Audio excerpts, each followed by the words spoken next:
The World According to Humphry by Betty G. Burney. Chapter 1, The Return of Mrs. Brisbane. Today was the worst day of my life. Miss Mack left room 26 of Longfellow School for good, and that's bad. Worse yet, Mrs. Brisbane came back. Until today, I didn't even know there was a Mrs. Brisbane. Lucky me. Now I want to know, what was Miss Mack thinking? She must have known that soon she'd be leaving without me, and that Mrs. Brisbane would come back to room 26 and I'd be stuck with her. I still love Miss Mack more than any human or hamster on earth. But what was she thinking? You can learn a lot about yourself by taking care of another species, she told me on the way home the day she got me. You'll teach those kids a thing or two. That's what she was thinking. I don't think she was thinking very clearly. I'm never going to squeak to her again. Of course, I'll probably never see her again because she's gone. But if she comes back, I'm not even going to look at her. I know that last sentence doesn't make sense. It's hard to make sense when your heart is broken.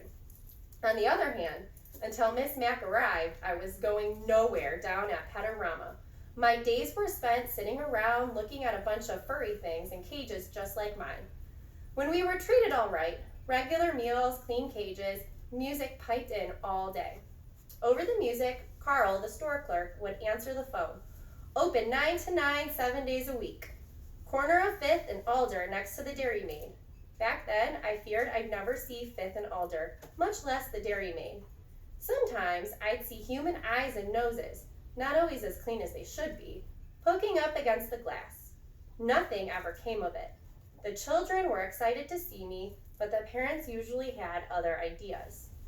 Oh, come see the fishes, Cornelia. So colorful and so much easier to take care of than a hamster, Mama might say. Or, no, Norbert, they have the cutest little puppies over here. After all, a dog is a boy's best friend. So there we were, hamsters, gerbils, mice, and guinea pigs. Not nearly as popular as the fish, cats, or dogs. I suspected that I'd be spinning my wheel at Pedorama forever. But once Miss Mack carried me out the door a short 6 weeks ago, my life changed fast. I saw 5th, I saw Alder, I saw the Dairy Maid with the statue of a cow in an apron outside. I was dozing when she first came to Pedorama, as I do during the day because hamsters are more active at night. Hello, a warm voice awakened me. When I opened my eyes, I saw a mass of bouncy black curls, a big happy smile, huge dark eyes. She smelled of apples. It was love at first sight. Aren't you the bright-eyed one? She asked. And might I return the compliment? I replied. Of course it came out squeak, as usual. Miss Mack opened up her purse with the big pink and blue flowers on it. I'll take him, she told Carl. He's obviously the most intelligent and handsome hamster you have. Carl grunted. Then Miss Mack picked out a respectable cage. Okay, not the 3-story pagoda I'd had my eye on, but a nice cage. And soon, amid squeals of encouragement from my friends at the small pet department, from the teeniest white mouse to the lumbering chinchilla, I left Pedorama with high hopes. We sped down the street in Miss Mack's bright yellow car. She called it a bug, but I could see it was really a car. She carried my cage up the stairs to her apartment. We ate apples, we watched TV. She let me run around outside my cage. She gave me my very own name, Humphry. And she told me all about room 26, where we'd be going the next morning. And since you are an intelligent hamster who is going to school, I have a present for you, Humphry, she said. Then she gave me a tiny little notebook and a tiny little pencil. I got these for you at the doll shop, she explained. She tucked them behind my mirror where no one could see them except me. Of course, it might be a while before you learn to read and write, she continued, but you're smart and I know you'll catch on fast. Little did she know I could already make out some words from my long, boring days at Pedorama. Words like chew toys, kibble, pooper scoopers. Remember, a hamster is grown up at about 5 weeks old. So if I could learn all the skills I need for life in 5 weeks, How long could it possibly take to learn to read? I'll tell you, a week. Yep, in a week I could read and even write a little with the tiny pencil. In addition to schoolwork, I learned quite a bit about the other students in room 26, like lower your voice, AJ, and speak up, Saya, and wait for the bell, Garth, and Golden Miranda. Even after I found out her name is really Miranda Golden, I thought of her as Golden Miranda because of her long blonde hair. After all, I am a golden hamster. Yes, life in room 26 suited me well during the day. My cage had all the comforts a hamster could ask for. I had bars on the window to protect me from my enemies. I had a little sleeping house in one corner where no one could see me or bother me. There was my wheel to spin on, of course, and a lovely pile of nesting material. My mirror came in handy to check my grooming and to hide my notebook. In one corner, I kept my food. The opposite corner was my bathroom area because hamsters like to keep their poo away from their food. Who doesn't? All my needs were taken care of in one convenient cage. At night, I went home from school with Miss Mac and we watched TV or listened to music. Sometimes, Miss Mac played her bongo drums. She made a tunnel on the floor so I could race and wiggle to my hamster's heart's content. Oh, the memories of those 6 weeks with Morgan McNamara. That's her real name, but she told her students to call her Miss Mac. That's how nice she is, or was. On the weekends, Miss Mac and I had all kinds of adventures.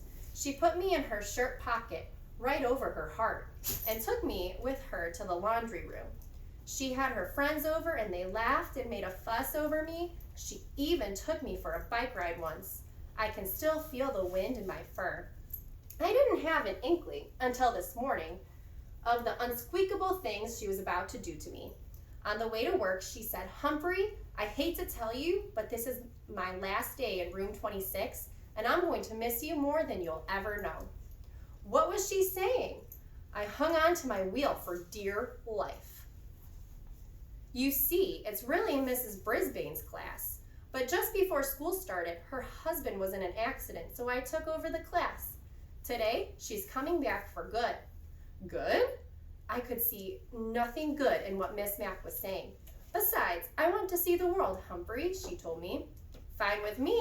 I've thoroughly enjoyed all the world I've seen so far and would go to the ends of the earth with Miss Mac.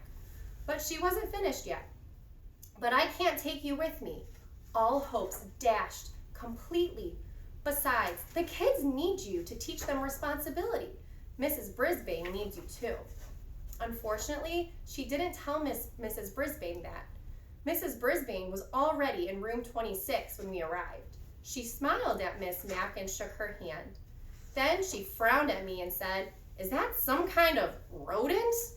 Miss Mac gave her the speech about how much kids can learn from taking care of another species. Mrs. Brisbane looked horrified and said, "I can't stand rodents. Take it back." The it she was talking about was me. Miss Mac didn't bat an eyelash. She put my cage in its usual place next to the window and said the kids were already very attached to me. She attached Dr. Harvey H. Hammer's guide to the care and feeding of hamsters to the cage, along with a chart to make sure I was fed and my cage was cleaned on time. "The children know what to do. You won't have to do a thing," Miss Mac said as Mrs. Brisbane glared at me. Just then, my fellow students came streaming into the room, and within half an hour, Miss Mac had said goodbye to everyone, including me. "I'll never forget you, Humphrey," she whispered. "Don't you forget me either." "Not likely, but I didn't know if I can ever forgive you," I squeaked. And then she was gone, without me. Mrs. Brisbane didn't even come close to my cage until recess. Then she walked over and said, "Mister, you've got to go."